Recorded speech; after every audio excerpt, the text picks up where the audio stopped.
Hi everyone, welcome back to Crochet Rocks. Tracy here, and well, it's a weird changeable day, but I watched the breakfast TV this morning and it was the weather woman's final day. So I found myself watching it for a lot longer than I normally would. What is it about Carol, the weather woman, that kind of had you watching? She's just such a nice person, I think. And funny and fun. Anyway, she's left and she's gone to greater things, married and spending time with her husband travelling. So, yeah, upshot of that was I now know that the Easter period is going to be a bit windy. Yes, it is. So, Tracy the weather woman, letting you know. Windy Easter.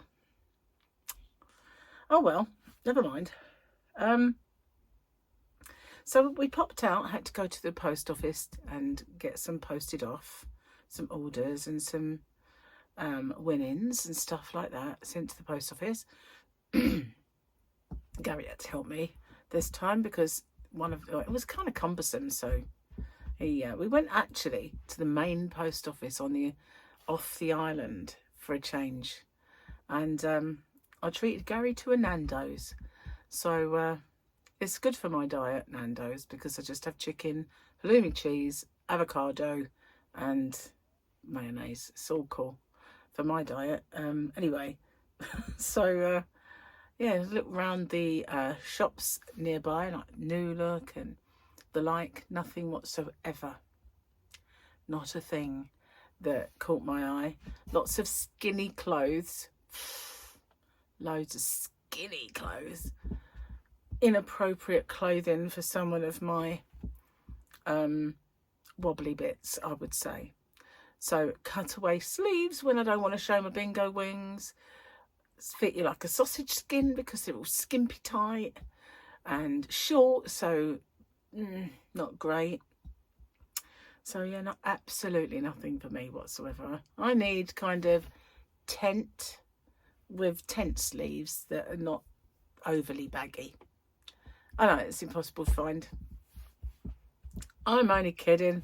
I do find stuff to fit me sometimes, but definitely none of that was appropriate for me. I would feel very conspicuous and horrible in those clothes. So yeah, nothing for me there. But we did pop out into a few shops, supermarkets and the like. Got stuck in a bit of traffic on the way home. But at least it's all done.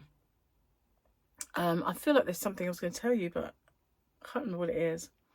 I've got a flat tyre. So it was fine when I drove home last night and parked. There was no warnings come up on the screen that said I had a flat tyre or, you know. But I woke up today and we were going to go out in that car and I looked and I got a flat tyre. But the trouble with cars these days, it's evil. They don't give you a spare wheel. And now they don't even give you a space for a spare wheel. You used to not get a spare wheel. Well, first of all, you got a spare wheel. Then they gave you a space saver spare wheel. So one that was half the size, but would get you around and get you a new tyre if you needed one. Then we're going to do away with those. Some cars had them.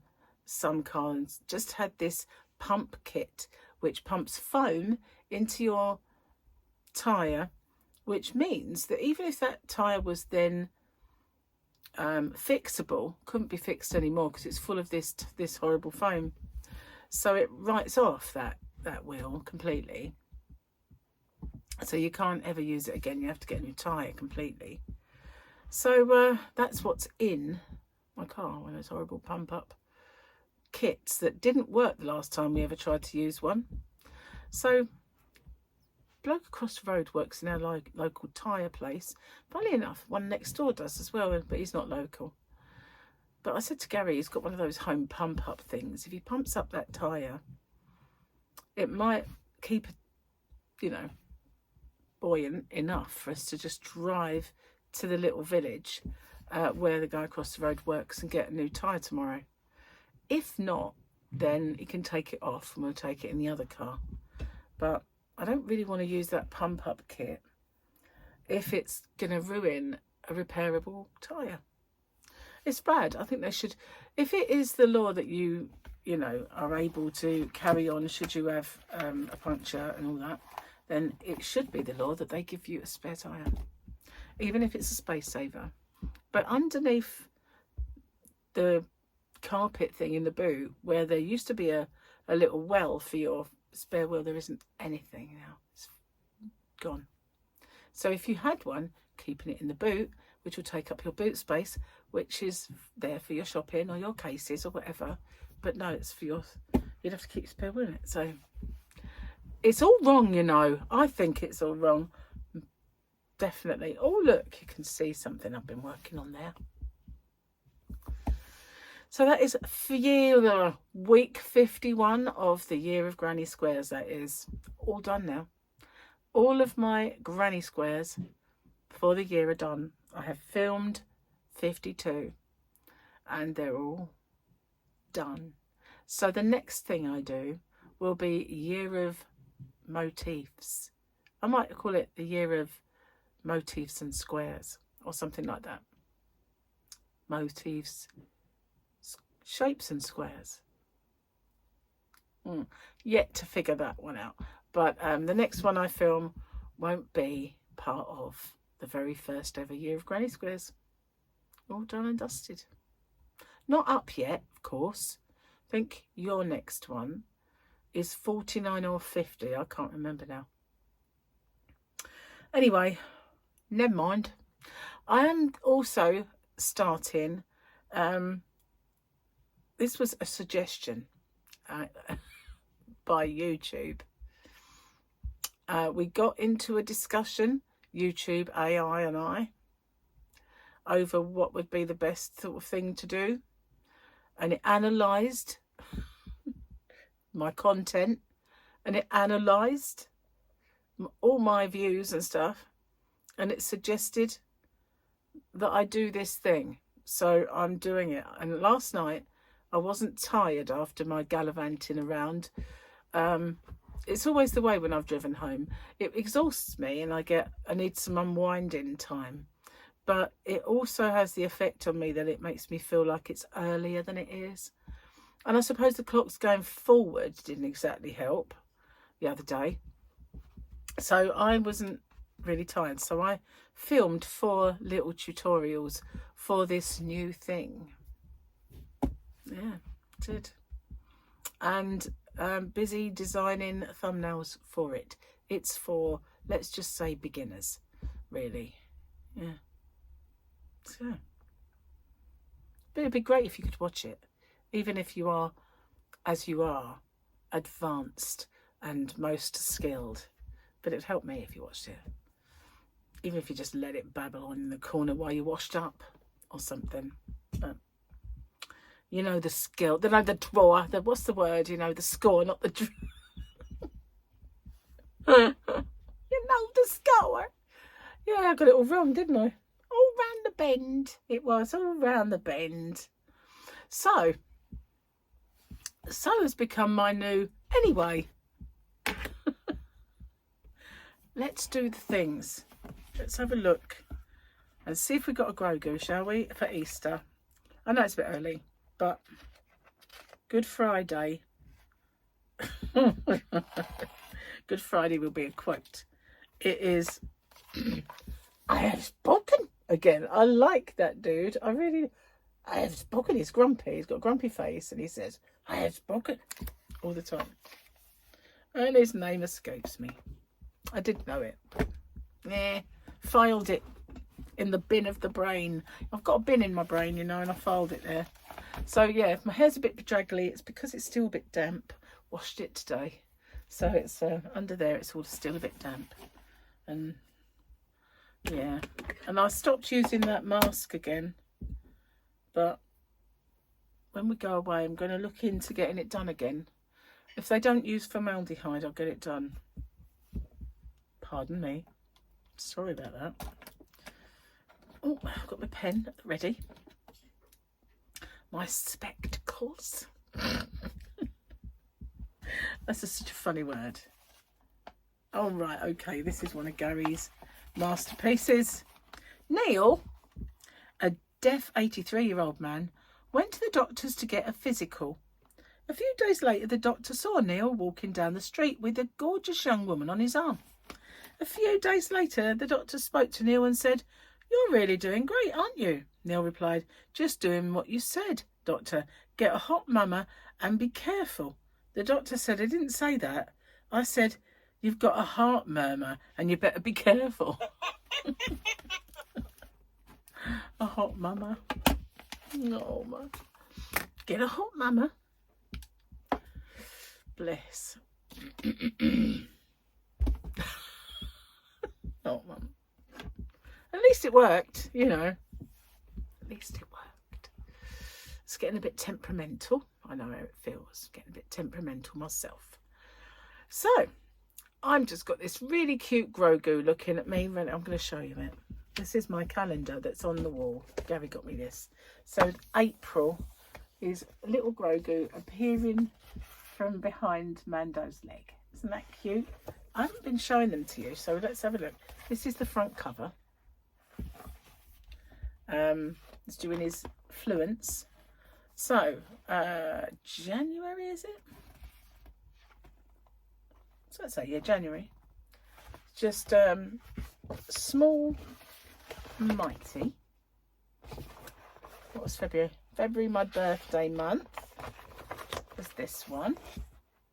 Oh, how cute. It's lovely, like eating his bowl of worms. Isn't that cute? And we didn't do March, did we? March is in his little eggy. Easter, April, should have been egg, really, shouldn't it? In his little eggy. So I've been writing on this, getting ahead as much as I possibly can. We'll put it down there. Put it back on the wall in a minute. Oh God, I need this tea. I tell you, I am absolutely dry as a bone. Really thirsty. Oh, gorgeous. So when I was in Nando's, they always say, "Do you have any allergies?" And I always say, "No, not really." I mean, not that would stop me ordering the things I'm going to order, because... So after I'd ordered it and got it, I said to her at the counter, actually, "Can you tell me if your mayonnaise has gluten in it?"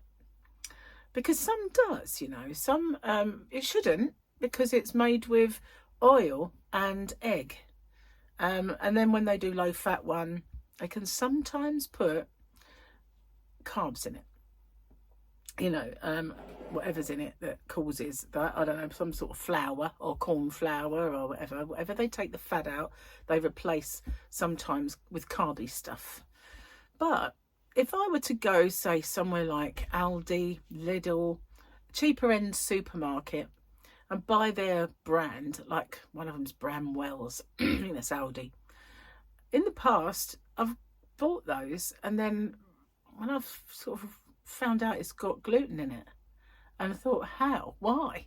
You know, what they put in it? So I always buy like Hellmann's, because I know it doesn't have gluten in it. But for a while, in the gluten-free aisles, they used to have really small pots of gluten-free mayonnaise, and I used to think, well, what does that mean then? Does that mean that the gluten that's, when you read the list of ingredients on the Hellmann's and it doesn't have gluten or wheat or anything, does that mean it might have trace?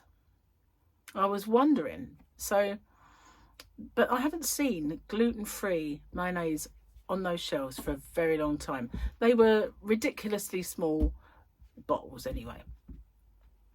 You know, one squirt is gone. One of my squirts anyway. No, but a few squirts and it'd be gone.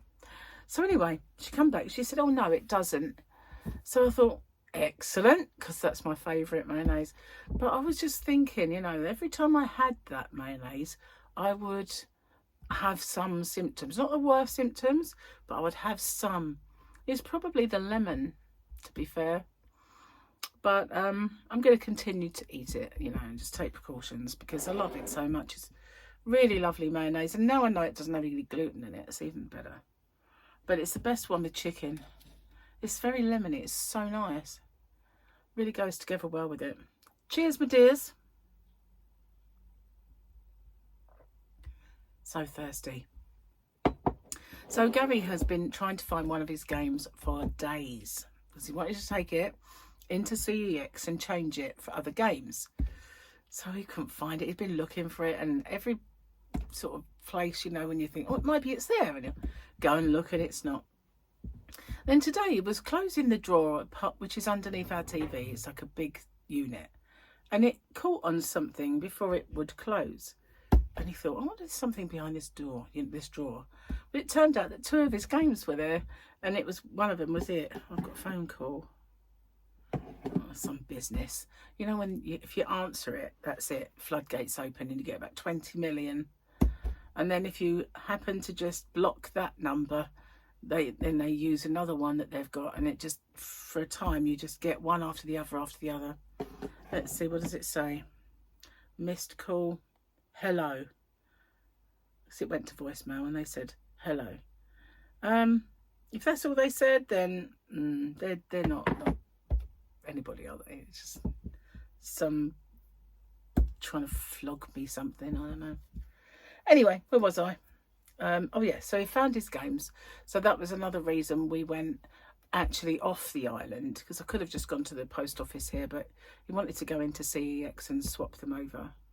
So that's why we went off the island. I went to the main post office. So nice to go into a main one, you know, and just sometimes it's not, because the queue can be outrageous at times, but there wasn't really a queue. And you go over to the counter, it's so much space, you know.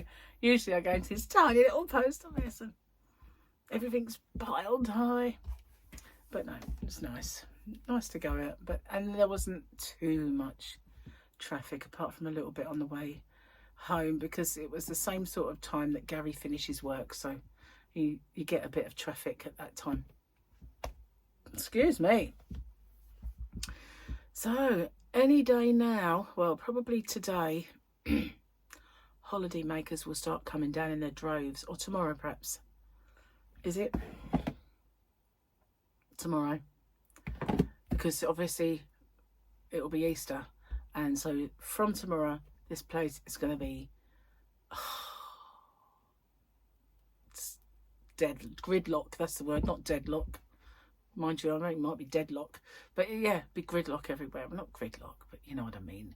Annoying holiday makers. I'm not say it too loud, because you never know, they might be listening. They won't really, they're miles away. But you know what I mean. They're in Cornwall. Apparently, when we go sightseeing in Cornwall, they call us Emmets. Emmets. I don't know why, but that's what we're called. Emmets. Yeah. I won't tell you what I call them here. I'd have a strike against me. My dad used to hate it when they come down. He used to say, "Blimmin' holiday." Well, the first word was bloody holiday makers. Come down here, leave their flipping brains at home to substitute flipping for something else, because none of it, you know, used to not get so cross with the fact that they couldn't drive properly. It wasn't that they couldn't drive, they were just dithery, you know, they don't know where they're going half the time, and leave their brains at home. That was his main saying when we were out in the car. Anyway, he was always a very placid, lovely man, but except when the holiday makers were dithering in front of him. That was when he... But then even still, he was still very polite to people. He was never... My mum wasn't so much, but he was. He was lovely. Always very placid and thoughtful, my dad. Nice man. Lovely man even. So, I'm going to have to drink this, because it is getting to that stage where if you leave it any longer, you won't enjoy it. And I've definitely been waiting a long time for this.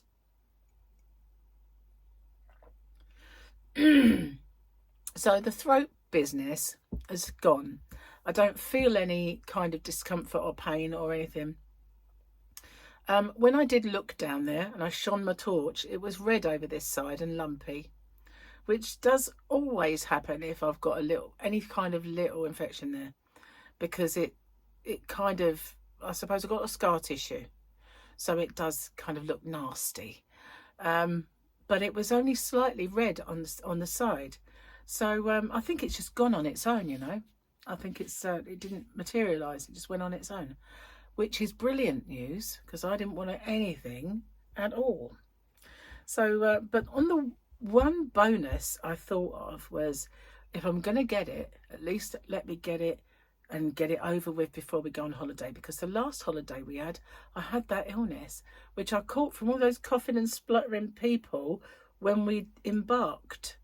And I had that one day where I slept round the clock, and I slept it off. I was fine after that. But luckily it was a sea day, but I don't really want a repeat of that. Anyway, I'm going to get off and upload this and do loads of work, because I've got that there thing to do all the behind the scenes bits with, and I've not uploaded, but I've not edited. It's the wrong word. I don't do much in the way of editing, but it is editing software. So I've put one of those new tutorials through it, and I've got 3 more to do. In fact, and you know, I've been doing every tutorial I do a right and a left-handed on the same one, because this is for absolute kind of beginners. I decided to do a right-handed one and a left-handed one. So there's 8, not 4, that I've got to do. 8 thumbnails, and it isn't even finished yet, really. But I've done the bits I've done, and I will carry on once I have the house to myself, really. Although I did it last night. I had the house to myself because Gary was asleep. But I don't know, sometimes my brain just goes, do it now, strike while the iron is hot. So I do, you know, but 9 times out of 10 I usually think, tomorrow's a better time, I'll be more awake and more on the ball. So anyway, as I was saying, I'll see you on the next one. Take care. Bye for now, guys. Toodaloo.